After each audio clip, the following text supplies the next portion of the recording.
Hello and welcome to week number 5 here in the WGL APAC region. Of course, my name is Jordan Mays, and as always, my friend here on the desk is Alex Blakey. Right. Now, well, heading into week 5, if anything, or if last week rather is anything to go by, now that we're getting in towards those mid-season eliminations, things are starting to heat up here. Definitely getting pretty hot, Jordan. Of course, we've got lots of top-tier matches in store for everyone today. I know, last week we saw some really close ones, which was great to see. But, today we've got, one particular team that we have to look out for who's potentially got the opportunity to stay in before the mid-season eliminations. Well, it is going to be a bit of a difficult ride for that team in particular. It is Gold Bass who we are referencing here. And, well, essentially they have to win every single match from here on out. And Dark Wolves have to lose every single match from here on out. And then they'll be on even points. So it's still by no means a hard ask for them. Exactly. Yeah. Oh, well. But, look, I think as well as that, of course, we've got some top-of-the-tier kind of style matches this weekend as well. Even today, I think we've got some pretty interesting matches. But, of course, our first match today should be good as well, which is our favourites playing, your favourites, I should say. Twist and Gold Bass, of course, the first matchup. But before we get too far into things about today, obviously, last week was a pretty awesome week. We had some very sick plays coming out, Alex. So let's cast our minds back and have a look and see what happened in week number 4.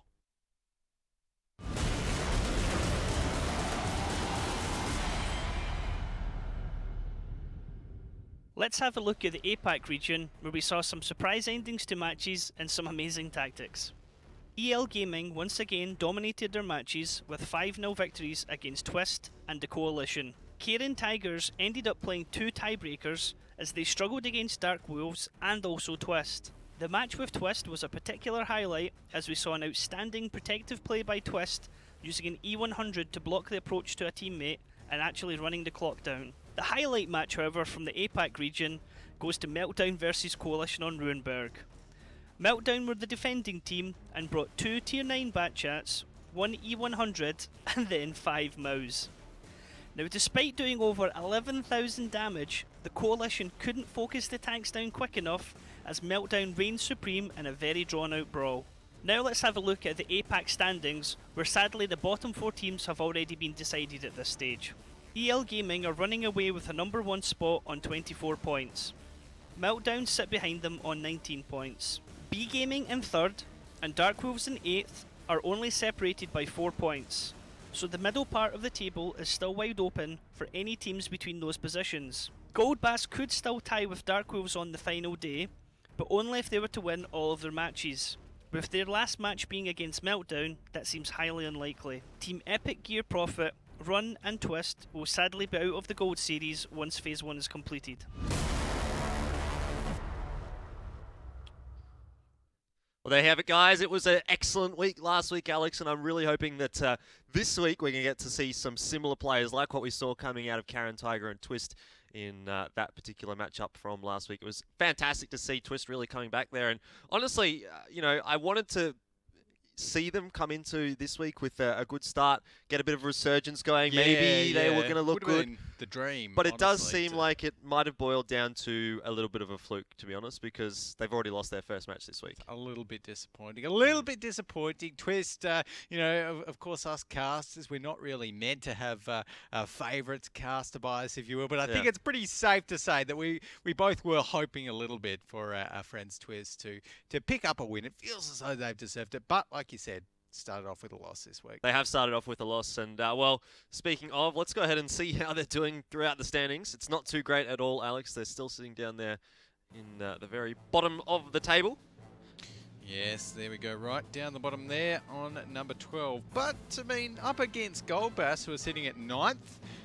This week, it's still, it should be a pretty close matchup, I think. And, we have seen some good tanking play from Twist. Yep. Of course, that's why they've got those 2 tiebreaker losses there as well. But, like our good friend Ektar said, the middle of the ladder is where we really have the fight going on, so to speak. Obviously, we've got EL Gaming right up the top, but, all throughout kind of team efficiency down towards the Dark Wolves area, very, very close. Only about a win and 1 extra point in it in the centre there. So it should be quite interesting to see how these teams kind of move on after this week, because of course not only do we have to think about the mid-season eliminations, which are next week, where obviously the bottom 4 teams will be heading down into those, but of course we have the season finals coming up in the not so distant future as well, where we have our top 4 teams coming over here to Sydney to play in them. So that's what these teams who are already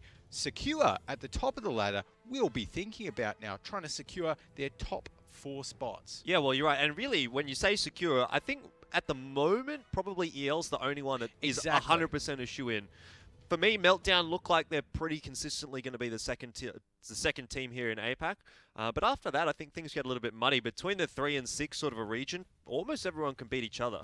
Yeah, no, it's pretty interesting, kind of in the centre of the ladder, and it will be good to see how that plays out over the next couple of weeks. But of course, now first up, we have to kind of backtrack a little bit and see how Twist and Gold Bass kind of face off against each other. Yeah, you're right, and that's not going to be the only matchup we'll see today. We'll, of course, have 4 matches coming up today, so let's go ahead and see what those are going to be. Twist and Gold Bass, already mentioned. Coalition Zoo and Dark Wolves coming up after that. Wargaming, of course, one of the fan favourites coming out there in the 3rd match, and Karen Tiger and Horseman coming up at the end of today. Yeah, there we go. Karen Tiger and Horseman. Honestly, I'm feeling as though that one will be one of the closest matches for today. And I think it's pretty safe to say that that could be our featured match for today that everyone should be tuning into later tonight. But of course, you know, some other good matches. EL Gaming, look, it's going to be interesting to see how B Gaming do against them. Obviously, that one's a pretty, clear-cut favourite for EL Gaming. TCZ and the Dark Wolves could be another close one on our hands. You know, there definitely is a potential. Another really important match there, actually, for the Dark Wolves, because if they win that, or if they even get a point out of it, they'll put themselves clear of Gold Bass. So there you go. So Dark Wolves definitely looking to secure their spot in the top 8 with that single point. Although it may not be necessary if Gold Bass don't win. In the first match that we've it is an incredibly difficult task here for Gold Bass. Yeah. They have to win 3 games, and they've only won once so far in the last 5 weeks, so it's a bit of an ask. It's not going to be easy. Especially we've seen that they're coming up against Meltdown later next week. If I had to look at that match, I would definitely be favouring Meltdown. So Gold Bass, for me, have an incredibly difficult time coming out in the next couple of weeks, but they still have a chance, and that's the important thing. Exactly. So it will be interesting to see how they play it out, but I feel as though, Twist as well should give them a really good run for their money. And even if Gold Bass don't win, well, then the good news for us is that we get to see Twist's first win in that case. So either way, it's kind of a win-win. It is a win-win. And speaking of Twist, they are, of course, going to be coming up first here against Gold Bass and heading into this match. They're sitting in position 12, but last week they had a couple of okay performances. So coming up against Gold Bass here, I think they might have a chance. Yeah, potentially. Look, I'm definitely not ruling them out of this one. In fact, I really feel as though this one could go in Twist's favour against Gold Bass here. But of course, on the Twist lineup, we always like to see Hoi King Lai. He's one of the top players on Twist to look out for. Best Momo as well. We've seen some pretty big plays from him. Big and very small.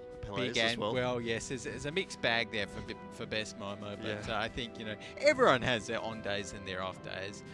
But sitting down the bottom of the ladder at 12th. I mean, obviously they're one of the newer teams to the league this season. They came up through the Silver Series promotion qualifiers. They don't have the experience that lots of our other teams have. So, it's not bad for them to be sitting down the bottom in the sense that they have got a lot of experience. They have actually looked fairly strong against some of the kind of middle tier teams in the league. Last week we saw them, go to a tiebreaker in their match. So, against Karen Tiger, I believe. Yeah, well, exactly. But heading over to their opponents, it's going to be Gold Bass, and we know what an important matchup this is going to be for the Gold Bass. Yes. Need those ever-crucial points, and, well, that is their lineup. Sitting in position 9 at the moment, they'll be desperately wanting to get to number 8. They certainly will. So Gold Bass right now, sitting number 9. definitely looking to get that extra spot. But on their team, of course, Polt Holic, he's one to always look out for.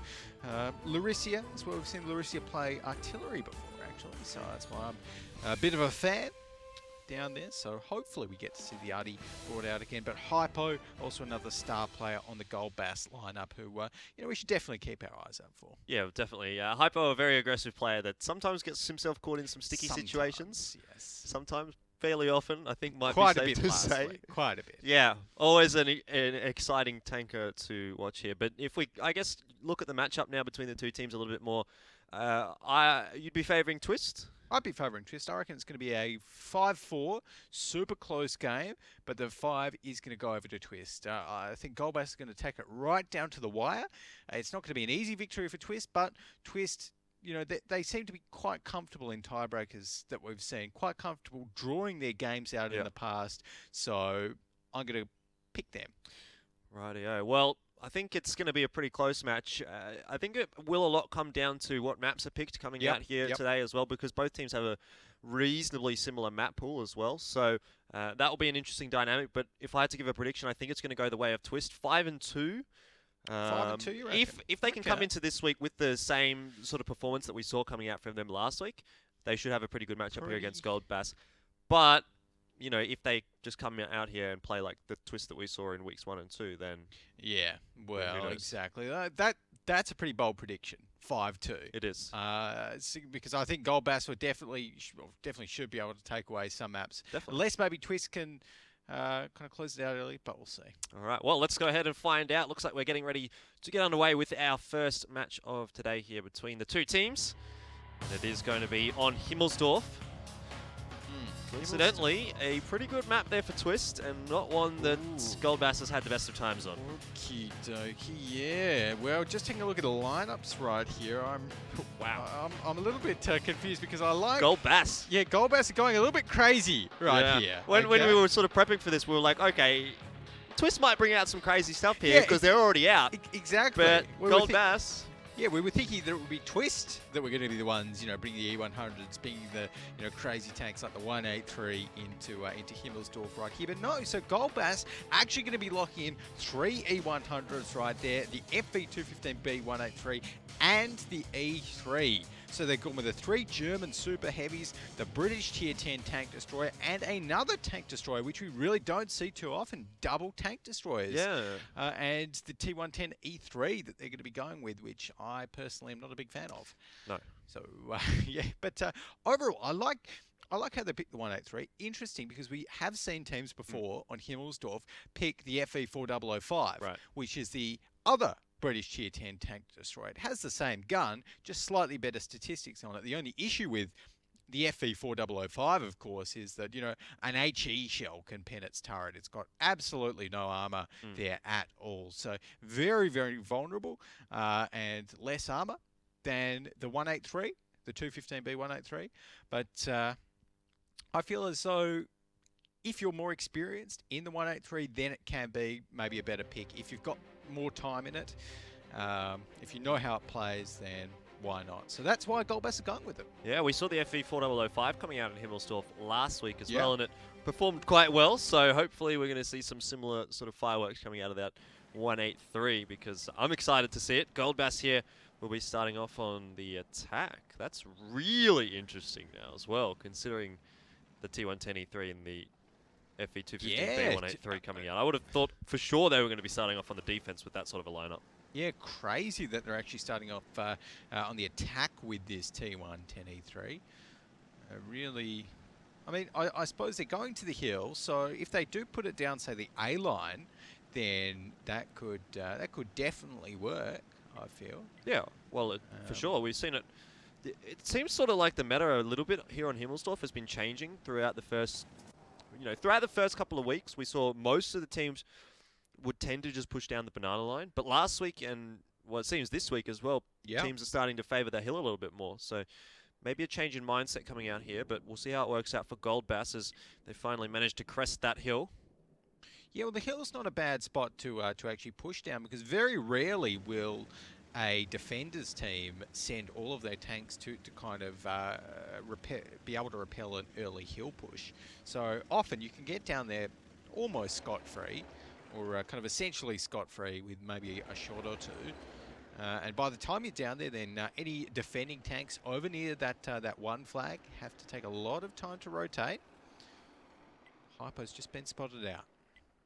He's also spotted out Knife XD, so getting a little bit of information. Poltolic has been spotted on the cross here as well. Doesn't seem like the E100s will be, but obviously if Helcury takes a shot, he will. Though, probably a worthwhile trade there as he puts about 700 damage or so into Walrus. Already a good start here for Goldbass. Knife XD also takes a shot to the back, so Twist really starting off on the back foot. Yeah, not a great start by Twist at all. Knife XD just moved in towards that position a little bit late and was punished there by that T110E3. You don't want to be giving away, you know, those 750 damage shots for nothing. And that's why we often see teams start off with one tank in that little position where Knife XD is in. But at the moment, it is going to be down to Goldbass to push in. So right now they are effectively committed. Right, they push down the hill. They've got a lot of heavy, slow tanks. It's not going to be easy for them to push back up. So now Twist has a little bit of time to rotate, to get their tanks where they want them, and react to this cap pressure. Yeah, Knife XD having a bit of trouble penetrating those E100s. He's fired off a couple of shots. That's the 30s. Finally managed to penetrate one as well. So 1 in 3 conversion rate. Not too great, but hopefully he'll have a bit of better luck now for the guys on Twist, because pressure is starting to build as Goldbass get that 1390 onto that cap.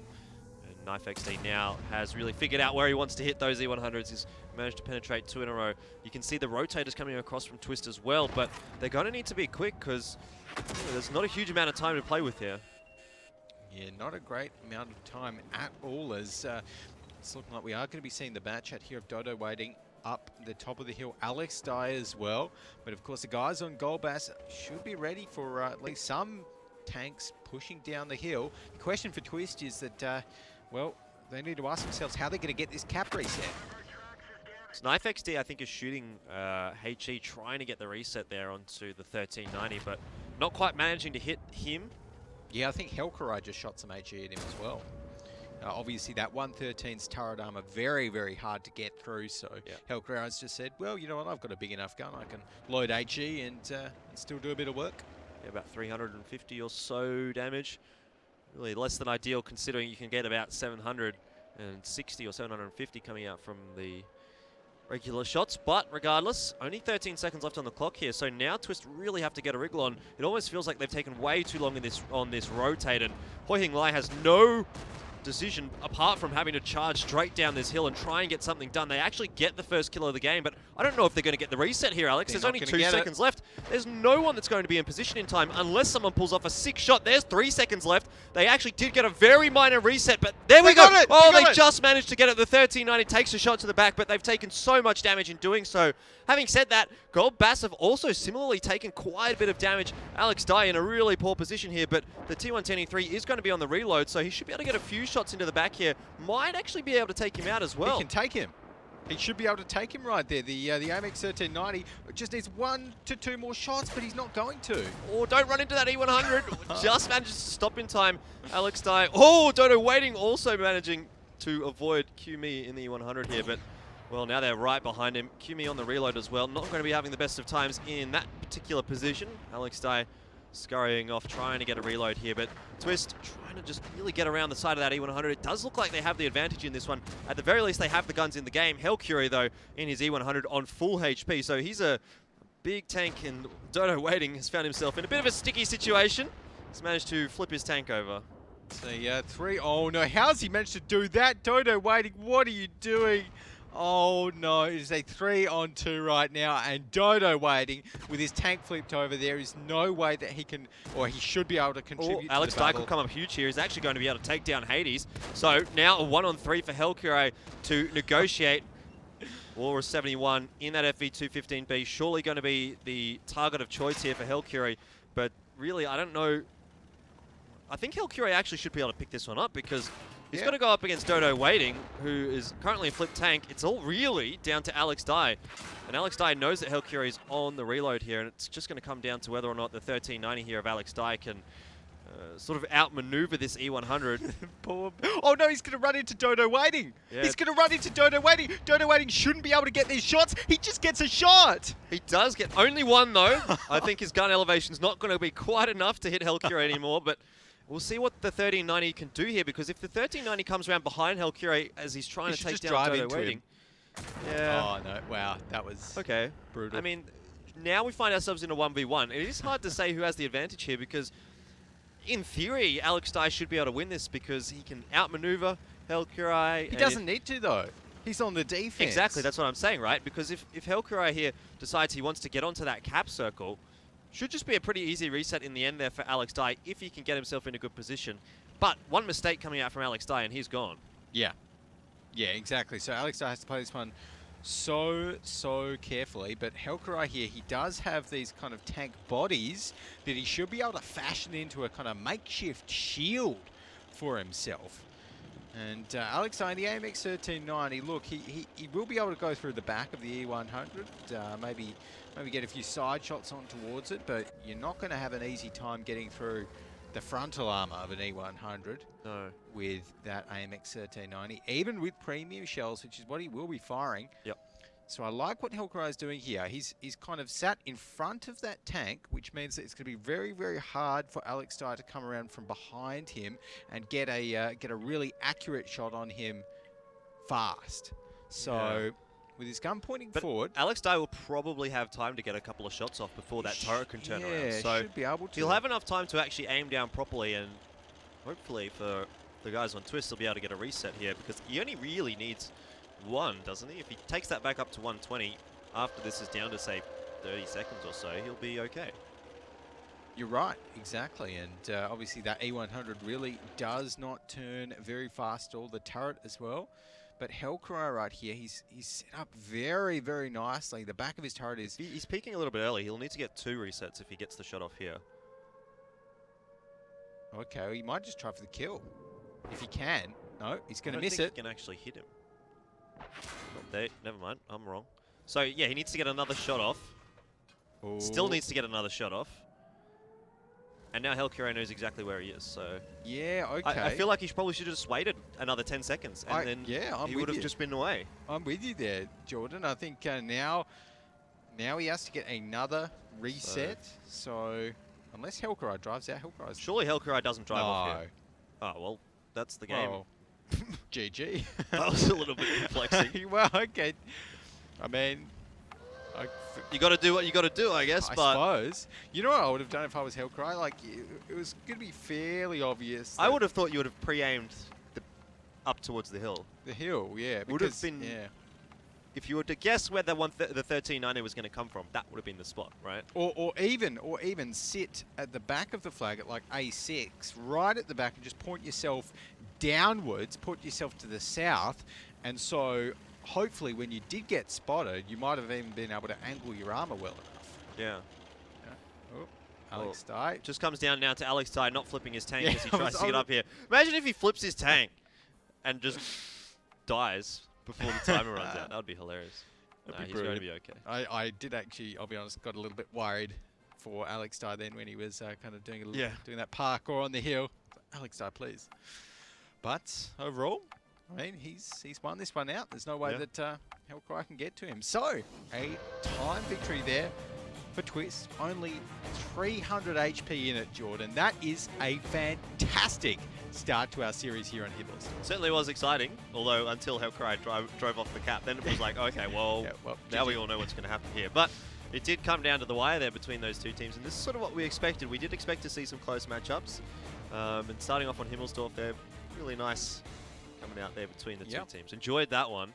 Absolutely fantastic. And again, we saw the cap go down to, it was on the 0-second timer, you know, so really like 1 second in it effectively, even though it says 0. And they managed to get the reset, the guys on Twist. I think it was actually the reset from the 113 that got the shot on towards the E100 that bought them like 3 seconds. 3 seconds, and that was enough. Yeah, exactly. It was a couple of very good shots coming out there from Twist just at the right times, and it did almost seem like they were going to have a bit of trouble there, but they got it done in the end. Yeah, there we go. So I think we can go ahead and take a look at how the guys from Twist kind of got that reset. Gosh, this all feels so long ago. Yeah, it really does. But so they went down there. It was great primary fire on the AMX 50B. They got him down super early. They got right around the corner, and Leiho Wai was able to get that one shot that just sealed the deal. Emptied his clip in the AMX 50B. He was done, you know, did his job. Oh, imagine if Alex Dye had run into the E100 here. That would have been the game over. Exactly. Goldbass would have won. Oh, I wonder how Dodo Waiting flipped here. I think he got pushed up against it, against the wall there by the E100. So whether or not that was actually premeditated by the Goldbass player or if it was just a bit of luck. But regardless, I mean, it didn't turn out too well there for Twist. Still though, they won in the end. But yeah, he should have just waited an extra 10 seconds here. He would have got an easier win. Yeah, I think so. But overall, it would have been actually really funny if we'd seen the bat chat there, the flipped over bat chat that got one shot up. If he got the kill onto the E100, then that would have been amazing for Twist. But unfortunately, no. So Goldbass, I mean, look, not a bad start for them. Fairly close, you know, start here to Himmelsdorf. Like you said, Himmelsdorf is not really a Goldbass map. You know, Twist feel a lot more comfortable on Himmelsdorf. I think it's safe to say, even though they don't have an amazing track record. Yeah, exactly. Well, it's a map that they play a lot more than Goldbass do in general, and they do have a little bit better of a win rate. But you mentioned it's not great anyway. Having said that, though, Twist, I mean, it was very close there between the two teams. Goldbass, starting off on the attacking side, typically we see the attacking side a little bit favoured on Himmelsdorf, so maybe that lends itself to maybe a good result coming out here in the second half here for Twist when they swap over to their attack. Yeah, maybe. I think it should work pretty well for Twist here on their attack. They did seem to be quite aggressive there in the defense, really, like we saw them head up the hill. So I really don't think the E3 worked for Goldbass there. No. You know, it just was getting really, I suppose, annoyed mostly by that 1390. Like the 1390 was just being like a mosquito flying around the T110E3. Exactly, and it was in the perfect spot, right? It was in the perfect spot, but it's still, well, I suppose we'll see on the stats how much damage it dealt. I know I got one good shot off. Yeah. But really, one's not enough here for the T110E3. But speaking of the stats, let's go ahead and have a look and see how that T110E3 actually did. And it actually got 4K damage. Well, I'll eat my words a little bit here. Still lost. It still lost. It still did lose, and it's only got like a 30% win rate overall, so that won't help. 31.03%. Yeah, that's what I don't really like. I mean, 4K, you can't really complain after getting 4,000 damage. But Alex died there in the batch in the AMX 1390, just about 2,000 damage. Yeah, he was doing a lot of work. I mean, just driving around the back of everyone. I suppose it helps when you've got 3 E100s and a T110E3 to be shooting at, but still not a bad result for him. Yeah, so Larissa down the bottom there with that E100, 277 damage. That's basically an HE shell worth of damage. Yeah. So not the best map there for Larissa. No. But hopefully should be able to pick it up in this next half of Himmels, I think, Jordan. Heading over to that one. Do you think maybe we'll see a bit more of a crazy strategy coming out again from Goldbass, or are they going to go a little bit more standard here? Well, look, if we took a look at their last tank picks, I mean, the E100's more of a preference pick. Is 3 E100s crazy on Himmelsdorf? But really. The FV215B183, absolutely.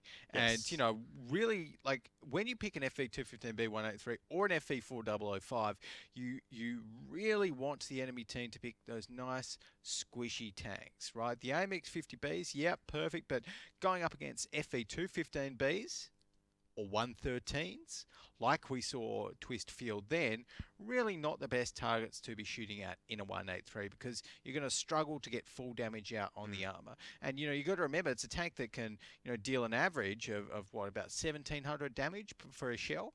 And when that HESH shell doesn't go through the armor, then oftentimes you're only dealing about half that, about 700 damage. Yeah. So even less maybe.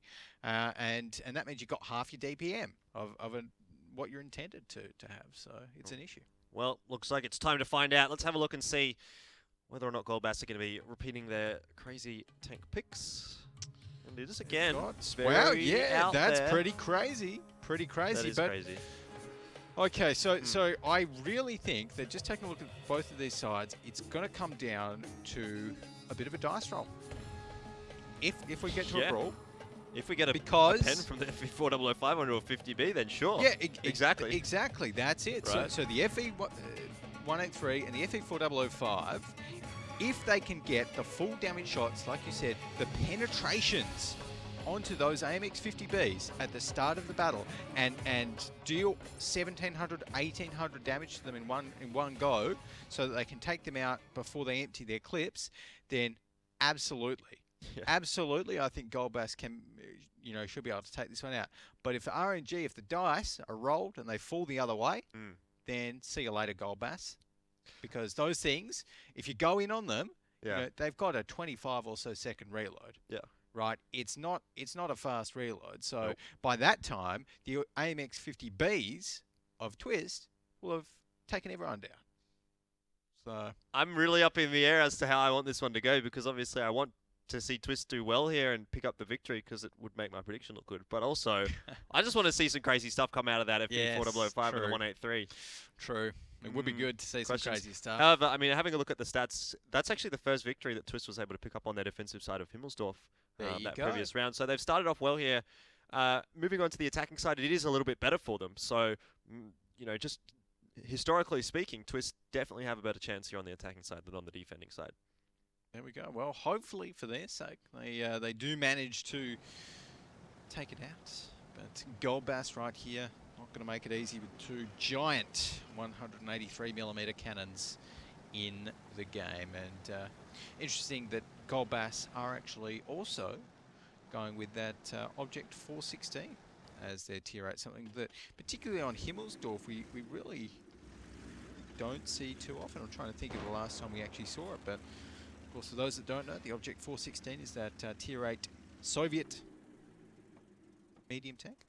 And it's got that nice 100mm cannon with a very nice amount of penetration, 330mm with gold rounds. So should have no trouble going through any of the tanks on Twist's side.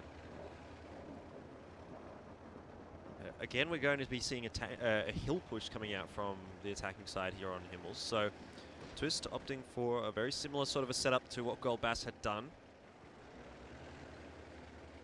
And it should work for them. Twist as well, they've got the T10s, that tier 9 Soviet heavy tank, which I think is sitting on a pretty high win rate at the moment in our season.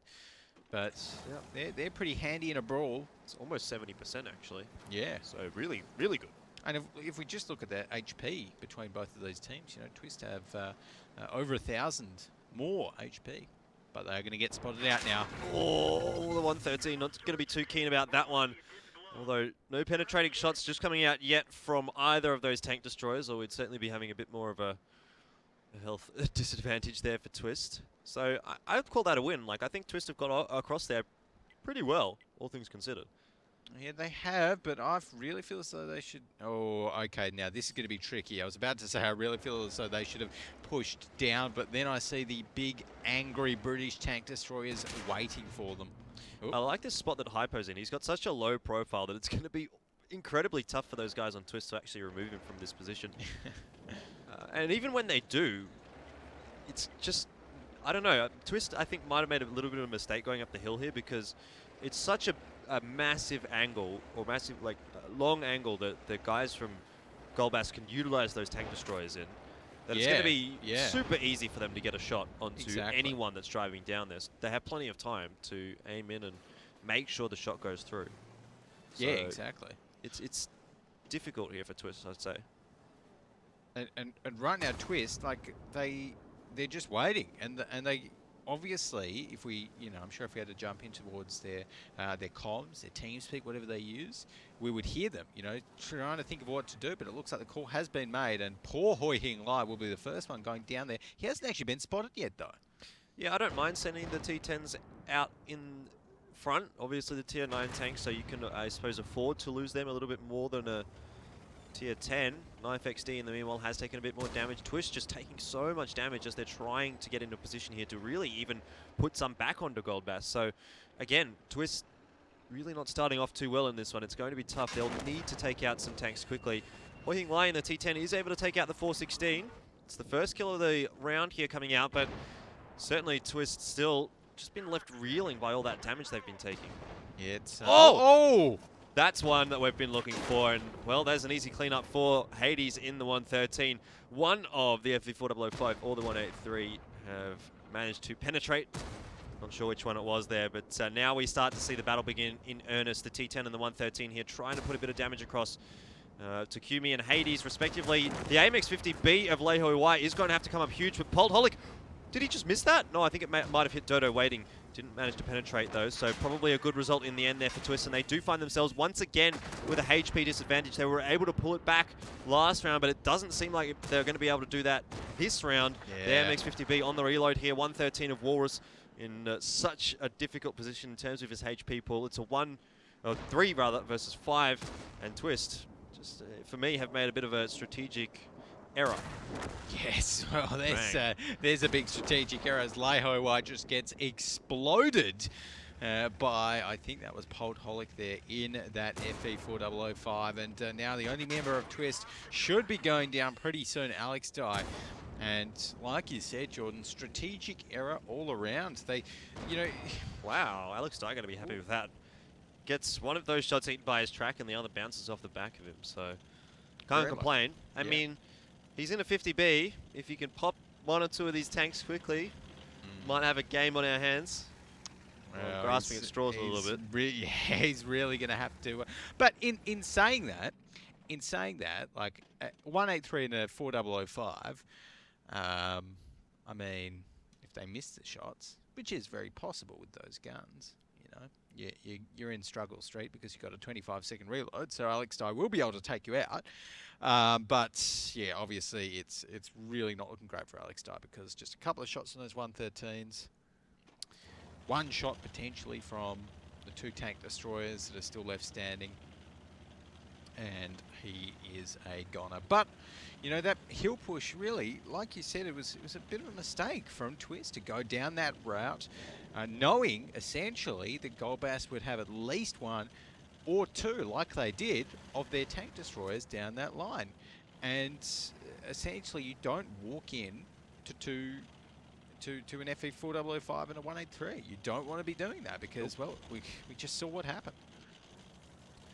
Yeah, so Alex Dye will do his best here to try and find something out of this round, but he's walked straight into a couple of 113s, so you should be able to pepper him, especially considering he's displaying his side to them.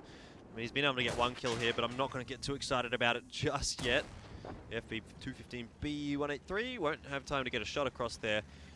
Now, you know, we have obviously sort of established that it was a little bit of a strategic mistake coming out there from Twist. What probably should they have done instead of pushing up that hill? Well, that's a good question. I mean, the banana line push is, well, it certainly can be harder to guard from just one line, and can be harder to sit your tank destroyers in any effective position. I mean, maybe a tank destroyer could have been sitting at C3, but Rip.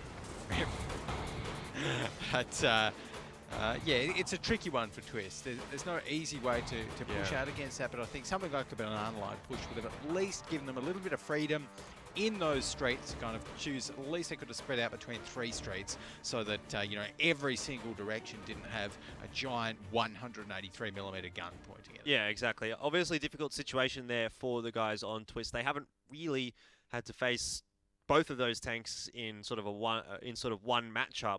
But having said that, I think they probably could have made some better decisions coming out of that one. Yep. All said and done, 1 apiece after Himmelsdorf there, so probably a pretty good result for Goldbass considering it wasn't their map pick. Twist going into Ghost Town now. They're not a bad Ghost Town team, or at least it's not one of their worst maps. Similarly, the guys on Goldbass are not bad at Ghost Town either, so both teams relatively comfortable on this map. We said before the match started that they had fairly similar map pools, and obviously that's being shown here. Yeah, well, I think so. That Himmelsdorf match, honestly, I am a little bit surprised to see that it's actually Goldbass picking these kind of interesting, crazy, if you will, tank setups or non-standard tank setups, if you will. You know, really would have been expecting to see that coming out of Twist, but I guess there you go. Goldbass are adapting and saying, well, we've got nothing left to lose, really. Yeah, so I certainly hope we're going to continue to see Goldbass picking up these sorts of tanks because it's always fun to watch. Obviously, the replay's coming out here for that second round there, and Sean Gui getting absolutely demolished by the FE4005, I think it might have been. One of the two, that's for One sure. of them. Much of a muchness, really. They both do the same thing. Yeah, and Larisia there just insta-popping Dodo waiting as camera around the corner. That was not pretty. And Walrus there just getting demolished. So, you know, at this stage, with 5 tanks still remaining on Golbass, it really was also a little bit of kind of, maybe, I'm not sure if it was miscommunication, but they didn't primary their targets too well either, did they, Twist? With all of those low HP Golbass targets up. And, you know, when you're going up against the setup that Golbass was bringing there, you know, I feel as though you really do want to be saying, okay, guys, let's just go right after the FE4005. You know, absolutely nothing will ricochet off it, or nothing that Twist are driving. Yeah. So it's a much better idea to take that tank destroyer off the field very early on, and prevent it from getting those one shots that we saw later in the piece. But it was honestly, even that T10 one shot that we saw, Yeah. that was a bit of RNG, because I can tell you that from that angle, like a fairly decent looking angle, actually getting a shot through the T10's side armor, it won't happen 100% of the time with the 183 or the 4005. So Golbass in that regard, you know, getting 1700 damage instead of 800, 900 damage there, you know, potentially a little bit lucky.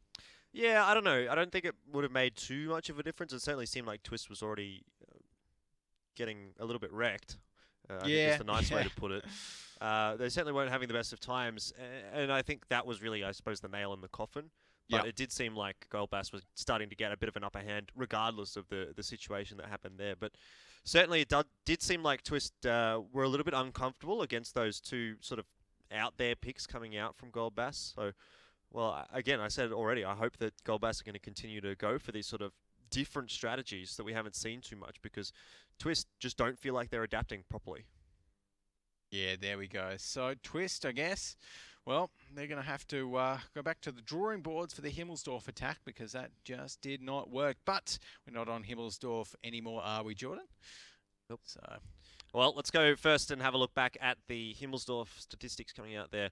See if the FE4005 was the one to get the penetrating shot. Oh, well, it could have been both, really. oh, the 183, I love that. 5 shots and just about 5k damage. That is the dream. The dream in an FE215B 183. So 4005 not doing too badly either.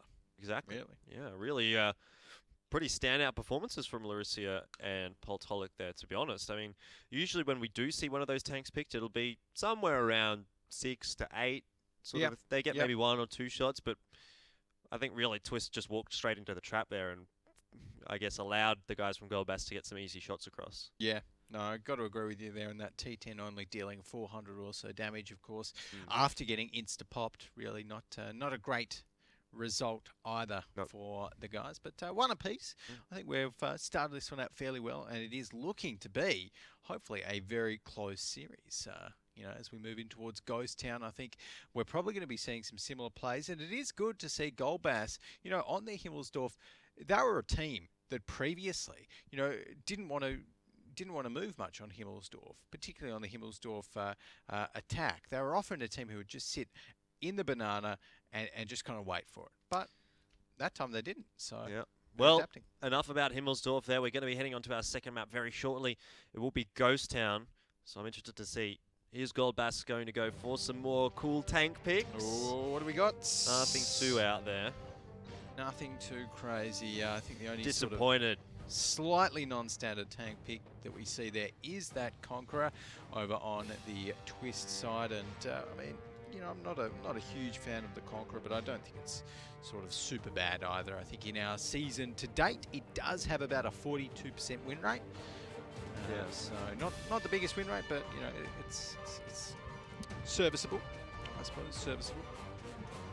And both teams really going with a very similar setup. The only difference is Twist going with a Tier 9 Batchat and another Conqueror, whereas Golbass going with the Tier 10 Batchat and the T54 Lightweight.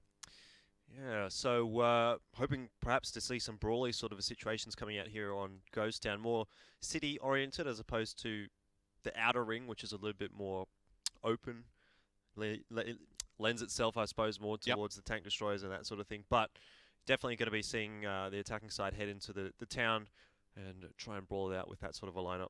Yeah, exactly. So that's what we see on Ghost Town a lot is the brawls, and we have seen lots of teams kind of recently try to go for the 2 flag pushes, but honestly, every time we've seen that, I feel as though it just hasn't worked at all, because the 2 flag, I mean, your goal in these maps often, when you're pushing onto a cap, is to reduce the angles of the attack, and we can see the 2 flag right there on the left.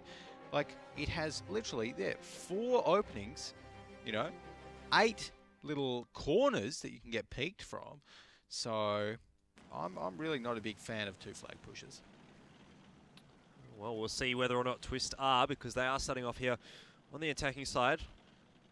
And really this is going to come down to who has the better sort of a brawly team fighting nature, I suppose, about them, because that's what this map is going to come down to. We're not going to be seeing too much poking, anything crazy like those tank destroyers, nothing like that. It's just going to be a good standard brawl. A good old-fashioned standard brawl, that's right. And right now we are going to be taking a look at Goldmass setting up for a 2 flag defense, which is interesting.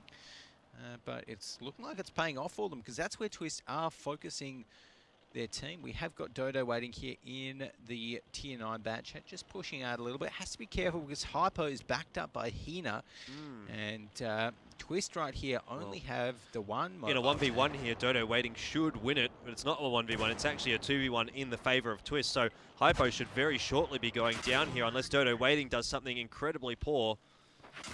And well, to be honest, he probably didn't play that as well as he could have. And yeah, he definitely should have picked up that kill.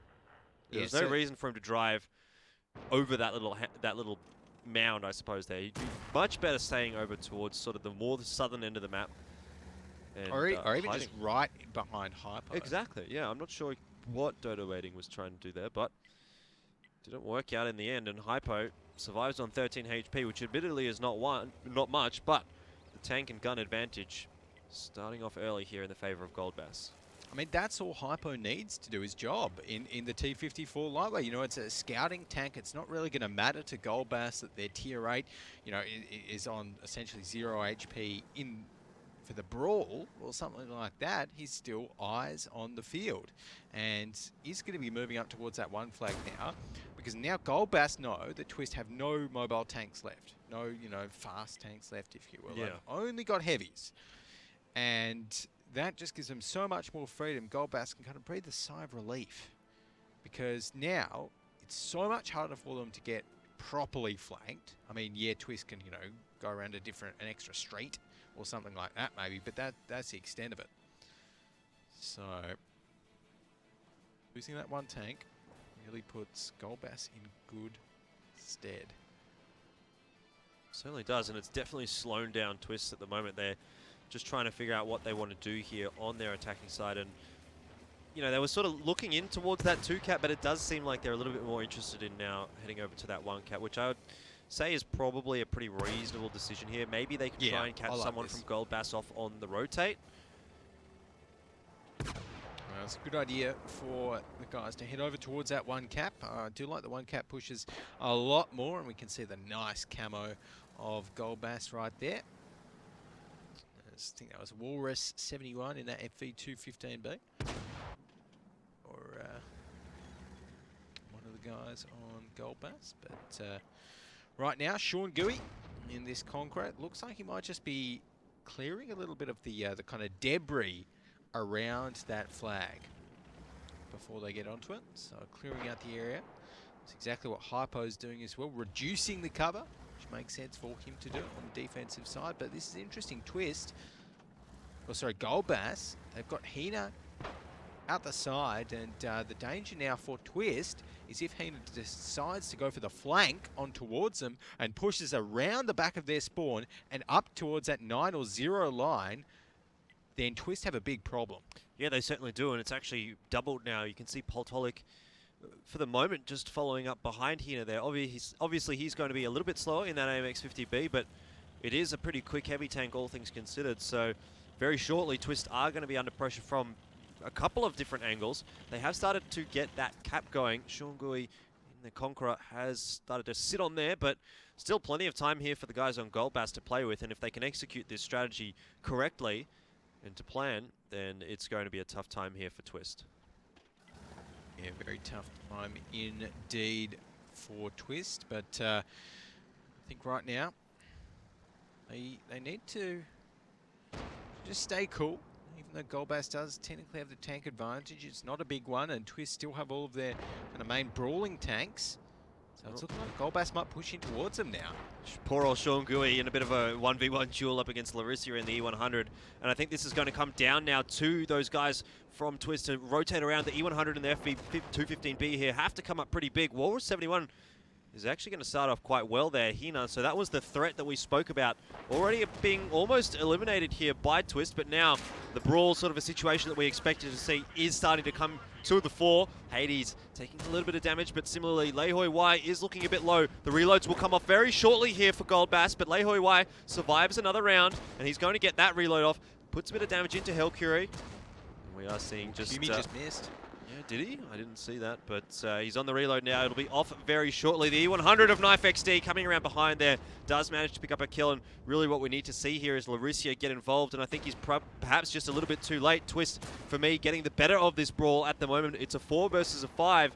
Having said that, though, Hypo, one of those 4, almost irrelevant in this sort of a situation. Probably won't do much damage. Larissa does bounce a shell there, actually, and now has a good opportunity to do a bit of extra damage. Walrus takes a fair bit. Qme does manage to take down the Conqueror. We're back to a 4 versus 4. Oh, Podholic just emptied that clip in the AMX 50B on towards Hoi Hing Lai, but unfortunately couldn't quite get him down. Can Qme get the shot? No! On towards Walrus, but it will be Larissa that takes him down. Right now we've got a 3-on-3, but Gold Bass with 1 tier 8 alive. That's really not doing a great deal of... have a look at Hypo and Alex Dye. Hypo might actually be able to come up huge here, and he does manage to take down the AMX 50B there of Alex Dye. So now the tables have turned. Twist with the 2, Gold Bass with the 3, and Hypo only on 13 HP, but we've already seen him be pretty effective. Knife XD is going to get a reload here against Larissa, but he is being shot in the back by the AMX 50B there of Poltolic. Needs some backup from Walrus 71, but oh, the shot not going to be enough. Poltolic will get his entire clip off, and Larissa should be able to take down Knife XD here. Decides instead to actually hit the FV215B, and now a 3 versus 1 for Knife XD in that E100. Won't even have enough damage to finish off Larissa here, so it's pretty much all said and done. Yep. 254 lightweight of Hypo will try and find this final kill, but he's just gonna do that. The Ram actually, Still. yeah, a little bit dangerous there from Hypo, Now, but he couldn't do much. we saw that T54, 13 HP the entire game. What an impact it had. Absolutely, that was huge. That was really huge, and I feel as though that one tank getting destroyed earlier on the Twist side, yeah. and Gold Bass still having that T54 up Yeah. for the rest of the match, that completely changed everything. Look, it should have been, it should have been a free kill for the Tier 9 Bat Chat there. Definitely. Right? But it wasn't. I'm not sure. I think the Tier 9 Bat Chat missed a shot, right? Yeah, So- he did, but it didn't really matter that he missed a shot. I mean, he had plenty of shots left. It's just he got himself out of position and was absolutely destroyed by that bat shot of Gold Bass that was Yeah. sitting way back. I think by the time he actually realised that there was a Gold Bass Bat Chat at the back there, it was too late. Mm. So it was just like, oh, wait a minute, there's a better version of me Yeah. shooting at me, as well as that thing right in front of me shooting at me. So I'm in a little bit of trouble. Yeah, it was definitely a crucial part of that matchup there that could have gone either way, but in the end went to Gold Bass. And Dodo waiting, he got Hypo so low. If he had have just sat more to the left behind that hill, he would have been safe and he would have picked up the kill. But regardless, Twist gave it their best crack, and for a moment it looked like they were actually going to be able to turn things around. Yeah, look, they brawled really well in the town. They focus fired their targets pretty well. They managed to take down, what was that, the FE215Bs and then the Bat Chat. So they focused what they could, but it just wasn't enough. And Hoi Hing Lai, they're just getting taken out by Larissa. If like one more shot there had been ricocheted or missed or something like that by the E100s, then it really could have been, a little bit closer, and it could have gone the other way. But of course, it didn't. So there we go. And that last little ram there by the T-54 lightweight hypo. Well, that was a bit of fun. And I really think that the E100s this game, they're going to come out absolutely on top. You know, Larissa there in that E100 just doing a fantastic job of brawling in the town. The other thing was that Gold Bass made the really smart decision to push in towards Twist early on before the cap had really, you know, got too much pressure on it, and just took the battle to them and won it. Yeah, I mean, I wouldn't be particularly surprised to see Larissa up towards the top of the damage charts there, because certainly seemed to be getting in and doing a lot of damage. And there you go, second on the scoreboard there. Pretty good performance from Poltolic as well, but in an AMX 50B, you almost expect that. Maybe not that much damage, but maybe definitely not 4.5k, but you definitely expect there. some good damage from that AMX 50B for sure. And over on the Twist side, I mean, look, Knife XD got a pretty solid amount of shots off, quite a bit of damage, but no real telling figures over there. Walrus, though, with four kills or four final blows. So he was playing the janitor for Twist. 1,197 damage coming out from Hypo, who for the entire game was on 13 HP. Yeah. You know, that's an extra 1,000 damage. And really, at that, how close we saw that coming? Yeah. 1,000 damage definitely could have turned things around. 100%. So Dodo waiting there in that Tier 9 bat chat. Really not going to be too happy with that performance. Got only 874 damage off the initial round. And really, not only was it just the tank that they lost, but it would have meant that if they could have taken out the T-54 lightweight, then you know, maybe the bat chat there could have prevented any sort of extra flanks, or there were so many other options that kind of were available to Twist up until they lost that bat chat. Well, unfortunately, that's just the way it went. And I mean, the T-54 certainly able to capitalize on the mistake coming out there from Twist. And, well, things not looking too good here for Twist. I mean, they've made quite a few mistakes, and certainly they've been capitalized upon by Gold Bass. So it certainly, to me, seems like Gold Bass are probably looking like the better team at the moment. I think that, honestly, after that last map, I've got to agree with you, Jordan. Gold Bass are looking pretty dominant here on Ghost Town, at least. And they were lucky, Twist, that they didn't actually push in towards the 2 flag early on, because if they'd actually pushed in towards the 2 flag, then Gold Bass were completely ready for them, and I would have felt as though that you know, could have gone downhill even faster for Twist. Yeah, certainly could have, but they obviously have another opportunity here on the second half of the map to take things back into the 2-2. Tank picks coming out. Some pretty standard stuff, though. The T125's there for Gold Bass. How do you feel about that? You know me. Yeah. You know me. My T125 is the only Tier 10 American tank I like seeing picked. Well, maybe the two is the T110 E4 or the T57 Heavy. Apart from that, I've got no time for something like the E5. I just don't feel as though it offers enough of a kind of damage threat compared to something like an FV215B. And it's got a 35% win rate in our season. The frontal armor is never going to ricochet anything. Tier 10, you know, the turret armor, yeah, sure, you got a pretty good, you know, frontal turret armor, but there are lots of other tanks that also have, you know, good frontal turret armor and also really good guns. So I'm never a big fan of those E5s, and because there's two of them, that's why I'm actually going to say that this one will go over to the guys from Twist. All right, interesting prediction. What if I told you they've only won once on the defensive side of Ghost Town? Do you want me to rip up the stats again? Well, I'll rip up the stats. We'll have to wait and find out. Hey, don't make me. If Gold Bass win this one, then you're going to have to eat your words. I have to eat your stats. I should make them out of I don't know if that would taste very well. Chocolate paper. Well, that's what I'm thinking, you know. You can make them out of edible paper. It's new ink, though. Just put the ink in the new ink in the printer. Oh, so yeah, we did. Maybe fresh ink. Maybe there you it'll go. taste better. Maybe, but I think that's enough about stats and into the game. We will find out what actually happens here in Twist against Gold Bass. Game number 3. So, where are we heading out to? We've got Gold Bass down the bottom, actually heading a very wide approach right there by the Gold Bass. Heading out maybe towards a kind of 2 flag city push, but definitely not heading towards a 1 flag, which is interesting. Yeah, heading much more to the south end of the map than what we tend to see a lot of teams doing. Larissa and Hades at the moment leading the charge, but I feel like we're going to be very shortly seeing a bit of a brawl coming out here. The FV215B is certainly in a position here from Twist to be able to spot out those guys from Goldbass if they make any more moves forward. But at the moment, Goldbass have just slowed things down. Hypo, though, on the other hand, I mean, he, true to what we sort of expect from him, is going very aggressive. And he's been spotted out here, but he's similarly also spotted... Oh no, he hasn't actually spotted. That was Larisia that spotted those two FV215Bs. So, well, no, Hypo got spotted by there. Good reconnaissance here by Goldbass. They've actually spotted out most of the guys from Twist and where their defensive setups are. So that's a lot of valuable information given away. And Heena's actually just emptied this clip on towards Sean Gooey here in the Conqueror, but really hasn't done him much good. Sean Gooey's still on 100% HP. Yep.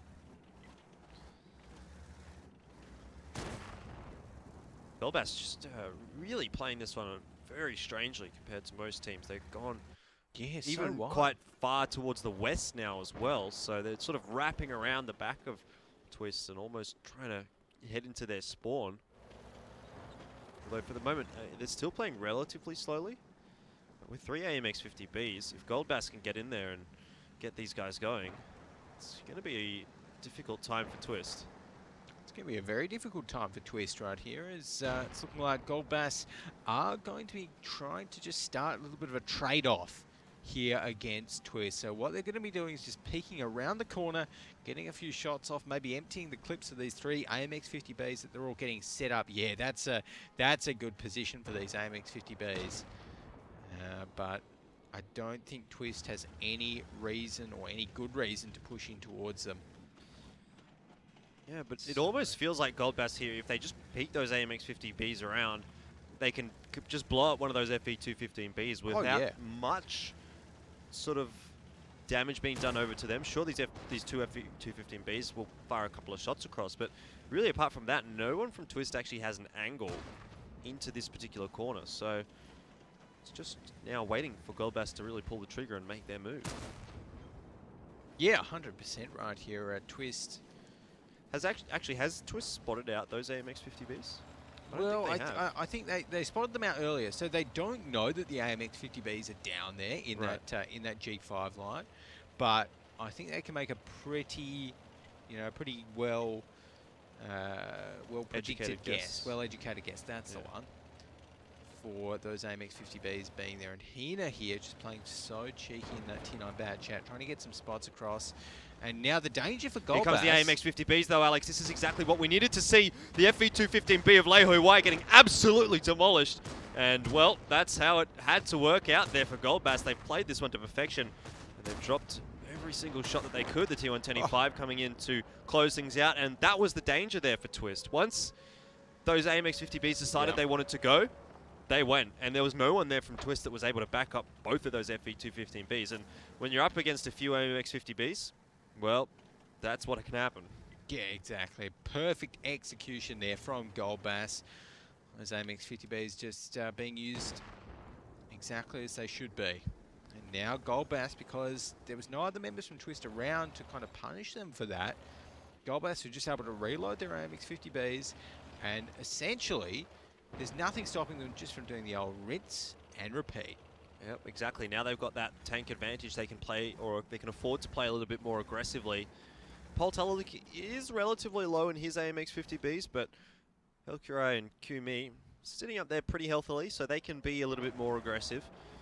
Alex Dye does take a little damage there from Twist, but really at the moment, Goldbass just starting to get onto that one cap with Hina, try and draw, I guess, a bit of focus over towards that side of the map. Now Twist have 2 threats to deal with, and the job becomes even more difficult for them. Yeah, there we go, and it's looking like the cap is not even going to be the focus for the Goldbass there as Walrus goes down. It's seeming like Goldbass are pulling the trigger on the brawl, and they're going in on an undermanned Twist. Now only 3 members left. Goldbass definitely using these AMX50Bs to perfection. Oh, Sean Gui in the Conqueror there, almost finding himself in a difficult spot there, but in the end, Hina would have been able to take him out anyway. Alex Dye is taking a little bit of damage, but really I think we're at the point of no return here for the guys on Twist. 2 versus 7.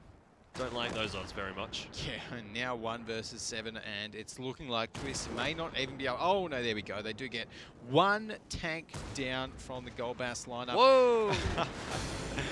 Oh, there you go. I love it. The Ram destroying both of them at the end there. So Twist will be losing out again there on Ghost Town to the guys from Gold Bass. And obviously, it's looking like Gold Bass very, very strong there on Ghost Town. Definitely very strong. I mean, they certainly looked much better than Twist there, but across the board, I felt that Gold Bass have just looked a little bit better. And really, we're 1-3 here in the favor of Gold Bass at the moment. Yeah. And the one round that Twist was able to pick up was pretty lucky in a sense. When it came down to a 1v1, like one sort of little bit of extra damage might have gone the way of Gold Bass, and then suddenly we'd be finding ourselves at a 4-0. But for now, Twist definitely just clinging onto things, and having a look back at this replay, this was just the perfect strategy coming out from Gold Bass. Yeah, very nice play here from Gold Bass, and that execution was just absolutely golden. They pushed all of the AMX 50Bs around at the exact right time, and really, if you Twist, that's not a great spot. That's not a great spot to defend from, because you're not really defending anything. Like when you're on the defensive side, I mean, obviously, you should get into a defensive position either A, if it's just an amazing spot and if it gives you a huge positional advantage over your enemies, or B, if it's actually defending a flag. You know, if it's defending a tract of land which the enemy is going to drive over to win the game. But those sorts of like deep city defensive positions, like around the 2 flag, I'm not a huge fan of, because it doesn't give you any particular defensive advantage. It doesn't stop the team from going on towards the 2 flag, and like we just saw there, we can't really have all of your team in one single spot, and so that just leaves you open to attacks like that, particularly when you're against 3 AMX 50Bs. Yeah, well, there was essentially nothing that those 2 FV215Bs could do. Once those AMX 50Bs came around the corner, well, you're not going to be outrunning an AMX 50B driving backwards, so they essentially had to take the fight, and it was always going to be a losing battle. So Gold Bass just putting themselves into positions to win the battles and taking advantage of that. And I mean, they're just looking so much better than Twist at the moment that I wouldn't be surprised to see a 5-1 coming out, to be honest. Wow. That's flipping my prediction on its head, really, but it's tricky, right? We have Ruinberg next, right? So it's a little bit of a shake-up. It's not quite the city maps that we've just been playing on. It's a little bit, you know, potentially, but definitely offers itself up to a few more strategies here from Twist or from Gold Bass. But I feel as though once they actually get into the fights and the brawls, Twist are fine. Twist can, you know, brawl quite well. So that's all they need. So on the defensive side on Ruinberg here, I think, yes, Twist should be able to take it out. Offense, that's another question. Well, to be honest, neither of those teams have a particularly good record on Ruinberg. So when we look at the map, it is kind of hard to tell how it's going to play out. I've got to say, though, I think just because Gold Bass are looking so much better at the moment, I don't see Twist really coming back from this one. Very tricky. Very tricky. I mean, statistically, both of them have about a 20%-ish win rate on Ruinberg, but you know, the defensive side for Twist is actually 50%. Yeah, exactly. But interestingly enough, the Conqueror sitting up the top of the scoreboard there for Twist. We do not see that very often. Yeah. But I suppose, honestly, that was probably just because everyone else got destroyed straight away. That was the last tank that Gold Bass targeted rather than, you know, it's not really a huge amount of damage. But those E5s, I mean, contributing to the E5's win rate, which we don't often see. So, I suppose the E5, even with a 35% win rate, it's got to win sometimes, right? I would argue that the AMX 50Bs there, despite maybe not having as much damage as the E5s, were really the tanks that picked up that victory there for Gold Bass. Yeah. Yeah, no, I think so there. So, Gold Bass looking pretty good heading into Ruinberg here. If they can go 1-1, if Twist can go 1-1, then, well, Gold Bass are definitely into a tiebreaker. But let's not forget, the Gold Bass, they don't want a tiebreaker. They can't afford a tiebreaker. They can't afford a tiebreaker. No. They need the win. They need the clean win to actually stay in with a mathematical chance. Yeah. Before our mid-season. Chance. A very small chance, but it is a chance nonetheless.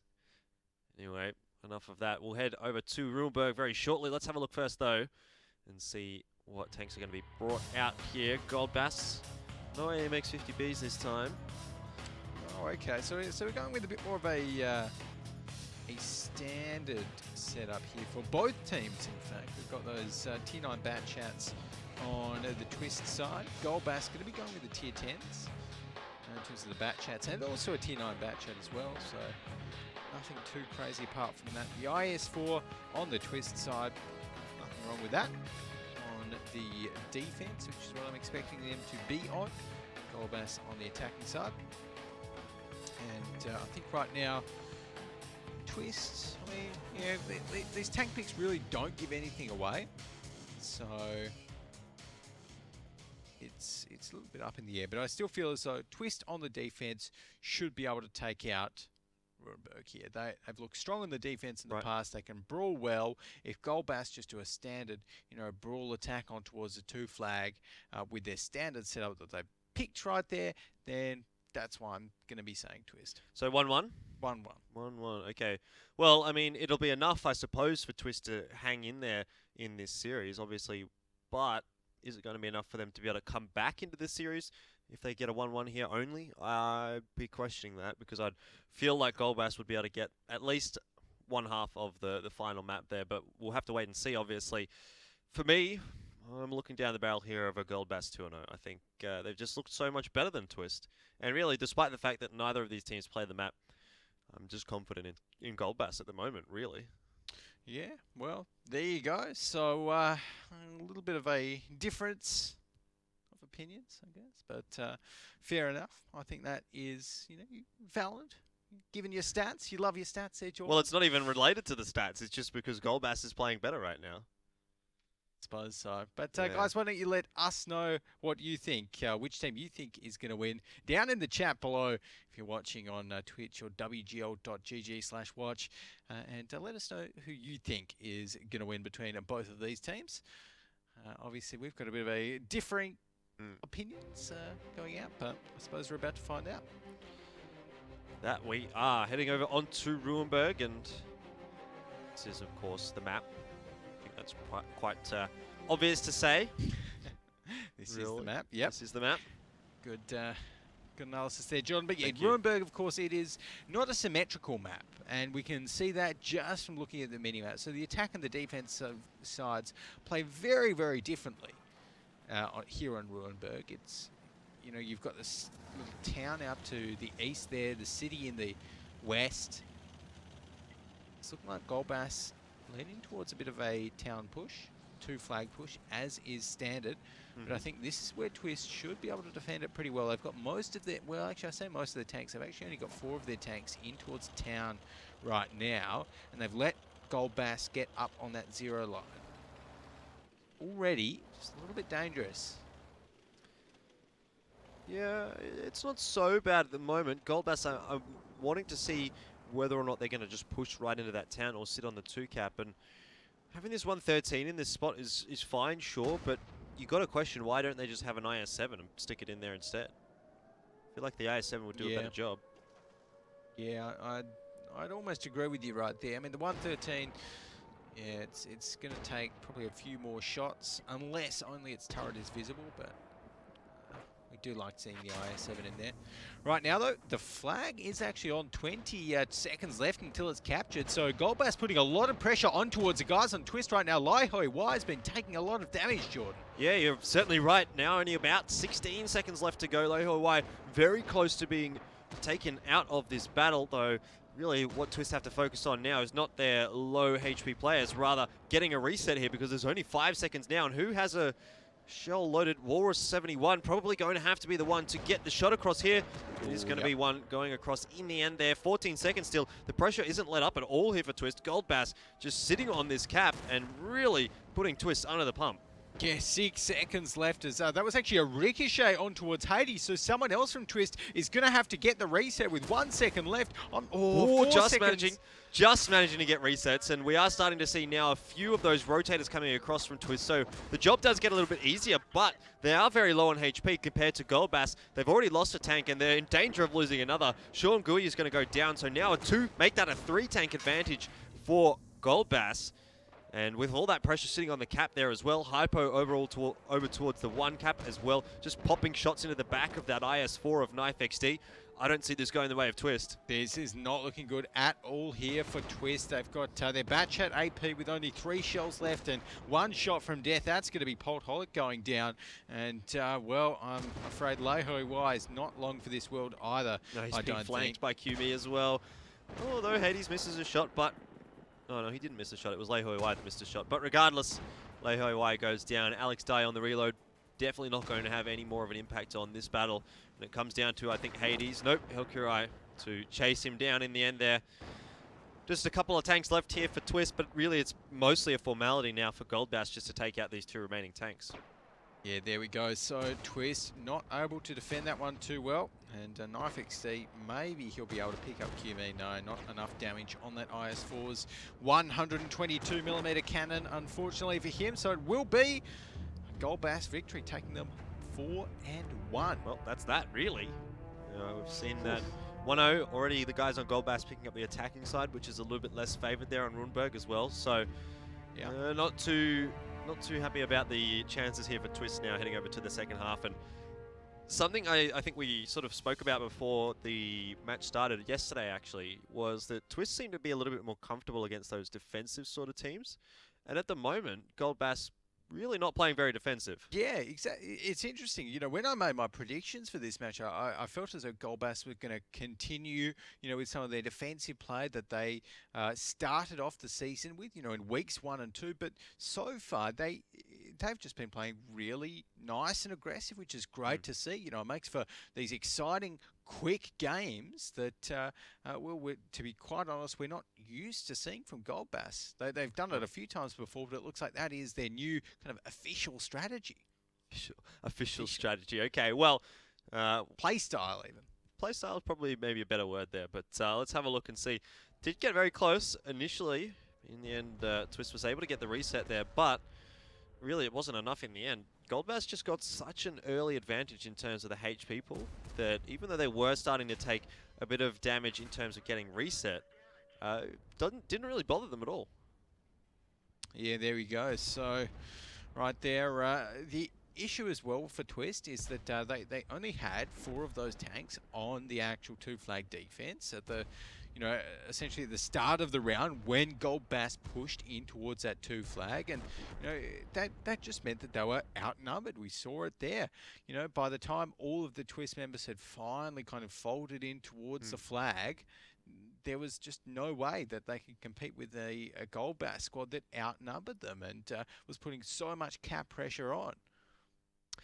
It's really strange for me to see Twist here having such difficulty against Goldbass when last week up against Karen Tiger they looked fantastic. So I don't know where's that Twist gone, really? Yeah, is the question. I'm a little bit perplexed. I'm not sure. Maybe they'll come back now. Maybe. Well, have to be a bit of a monster comeback. It would be. They have already won one, but I think a comeback is definitely going to be tricky here for the guys on Twist. It's Knife XD in that IS-4 did get quite a bit of damage off 2K. Unfortunately, the rest of Twist not really putting out a lot of work, Jordan. No, it's quite safe to say that Twist definitely looked outclassed there. The guys on Goldbass really across the board have been outclassing Twist here, and those FE215Bs not too great. 800 and well, both of them around 800 damage. Even getting out damaged by a Conqueror there on the Goldbass side. So, less than ideal.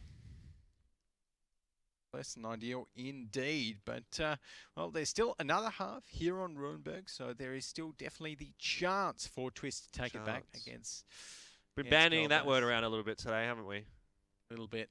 Well, I mean, the good news is that if Goldbass do win this, then the Goldbass dream of staying in the top 8 is still alive. It is. So. Still very much a dream at this point. Even if they do win this, they have to win another 2. Yeah. And Dark Wolves rather have to lose another 2. So some pretty crazy circumstances, really, for Goldbass to even continue on in this league. But for the moment, they have that chance. They do. But Twist, again, it would be nice to see them pick up their first win as well. But I think that might be a little bit I don't know. I predicted 5-4, but we both predicted a twist win, going off last week, right? Yeah. They looked so strong against Karen Tiger. They made it into our top 5 APAC plays video, right? Which, if you haven't seen that, by the way, guys, definitely check it out. It's got some pretty awesome plays. Last week was the most exciting week we've seen so far. It honestly was. Yeah. So head on over to YouTube to watch that, youtube.com/WGAsiaCG, and check it out. All right, well, looks like we're getting about ready to head into the second half here of Ruinberg, but first we'll have a look and see what tanks are coming out here. Grill 15 there for the guys on Gold Bass. Okay, so we really have the Grill 15 over on the Gold Bass side, and they've got the TVP, T50/51, and a T54 lightweight. So overall, I'm really liking Twist's lineup here on the attack, though. So fast, so aggressive. We've got 4 bat chats and 3 113s. Of course, 2 of those bat chats being the tier 9 version. And that's really liking their lineup. It just speaks to me, John. It speaks to me. Fair enough. Tank Whisperer now as well, are you? I am the Tank Whisperer. Maybe. You never know, but... Look, I mean, even just statistically, I think the 113, it has not a bad win rate, 54% just about in our season so far. The tier 9 bat chat is hovering just about at 60, I believe, or definitely. It's doing quite well. It's doing above quite well. 50%, that's for sure. Yeah, exactly. And I think our tier 10 bat chat is roughly about even, it's fairly balanced. Yeah, about 50-50. The grill, look, it depends how well the guys on Gold Bass will be able to use that, as with all grill picks. If you can sit it back, if you can just make it look down the corner, look down the 1 flag, then I feel as though a 1 flag push would be good for the grill to kind of repel and be used as a defender with. But 2 flag, it's going to make the grill a little bit harder to use effectively. Well, luckily, I suppose, for Gold Bass there, it does seem like Twister heading over to the 1 flag. Where is that grill sitting? Yeah, sitting over towards the B line, B0 at the moment. So should be pretty good at holding off that 1 flag push. Yep, no, that's a good position for the grill to be, just nice and cloaked in a bush right there. So Larissa going to be very, very hard to spot out with that giant cannon. Of course, the most accurate gun in the entire game on the grill.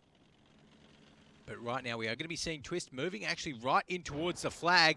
They're leaving Walrus 71 in that patch at AP out in the center, so he should be able to get some good flanking shots off. I'm liking this setup.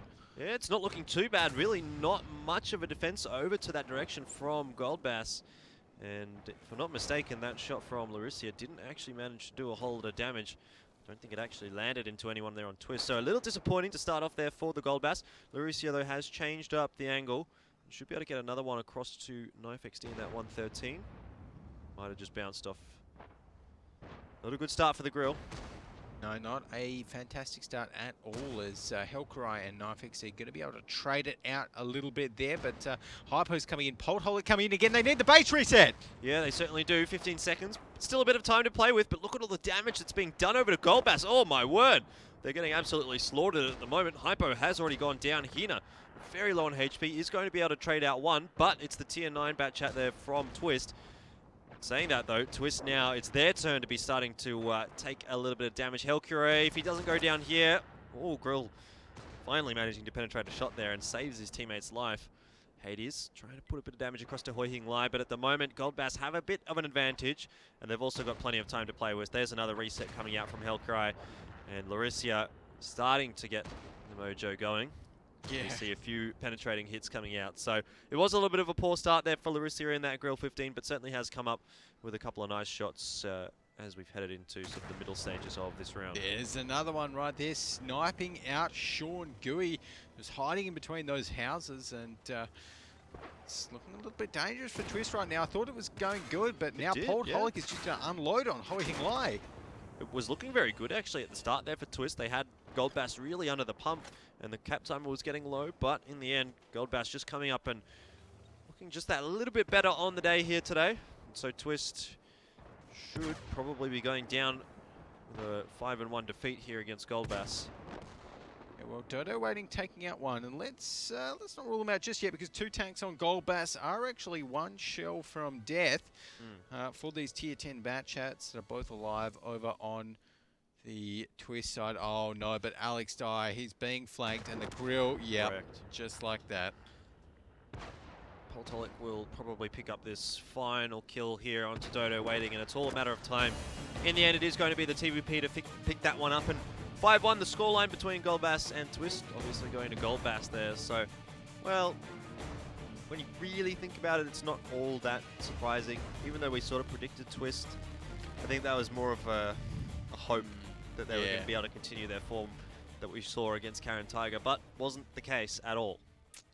Unfortunate for Twist, but yeah, well, Gold Bass definitely going to be happy. Twist there, look, they had the right idea pushing in towards the 1 flag like we saw. You know, it got down to about 1-2 seconds left to the cap. So it wasn't a bad effort from them at all, but I feel so the question for Twist would have been, should they have pushed off the flag a little bit earlier and committed to the attack once that reset came in? Or, you know, because they stayed on the flag maybe a little bit too long. And by that time, we saw the bat chat flank them from the city. You know, we saw them not really get a great amount of damage off all the way back in the flag. I don't know. Maybe they should have pushed that a little bit earlier. Yeah, well, it's a little bit difficult to tell there what was actually going on that cap. But go ahead and have a look and see. Maybe the replays will reveal these mysteries for us. Maybe. So this was the big reset that came in, and those bat chats on the flag got reset. It got pretty close again from memory, and then, you know, then that was another reset. And after that, I feel as though Twist should have gone because Alex Dye, look, Alex Dye poked out there and he got reset, which was quite aggressive. And at that time, it just seemed to be Twist was still trying for the cap, whereas, you know, Gold Bass were just having free reign on them while they were sitting down there. Yeah, well, in the end, Twist just completely outclassed across the board. I don't think there was a round there where it looked like Twist were the better team. I mean, obviously they picked up the very first round of the series here, but did really come down to the wire, and they got a little bit lucky in some aspects there. So Gold Bass, that could have very easily been a 5-0. Could have been. In their favour. Yeah, no, you're right. It could have been. So, look, Gold Bass can be happy with that little result there, and Twist obviously would have liked to, you know, seen a little bit of a closer result. Gold Bass, though, I like how they're trying these different tanks and things like the grill.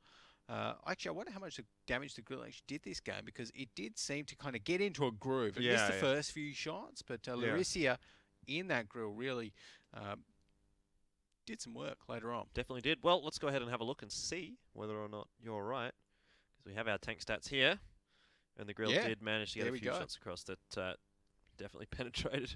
Yeah, 3,000 damage. Nothing to snuff at there for Larissa. And, you know, as is always the story, whenever you get a TVP in the game and that TVP lives for long enough, it can just put out so much damage with that 4-shot auto-loader that it's always going to be near the top of the scoreboard. 5 kills actually going over to Larissa there. So 5 kills. Bit of a janitorial duty, I suppose, coming out for the grill.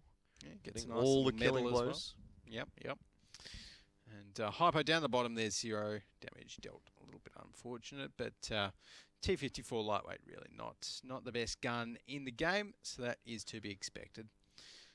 And I'm not too sure what actually happened with the Walrus 71 flank there either, because he was sitting kind of ready to get a flank happening, but it didn't really.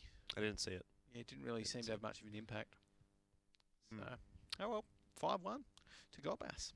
Very good result for Gold Bass in the end there. I certainly think, well, it is going to be a tough ask for them to continue out here, but, you know, if they can win their other match this week and then take on Meltdown, which is admittedly going to be an incredibly tough matchup, who knows what can happen. I don't know. Really don't know. But yeah, Meltdown's going to be the tricky one. Exactly. For Gold Bass. But, I mean, look, they are improving. And let's not forget, they've got some experienced players in their side who have, you know, won seasons previously, you know, on their side. But, well, I guess anything can happen, so we'll have to wait and find out. Alrighty, well, that's that between Gold Bass and Twist. Just to remind you, Gold Bass picking up the victory 5-1. But, very quickly, we'll head to a break and come back and bring you the next matchup, which is going to be Coalition Zoo and Dark Wolves. An important match for Dark Wolves, so definitely don't miss that one.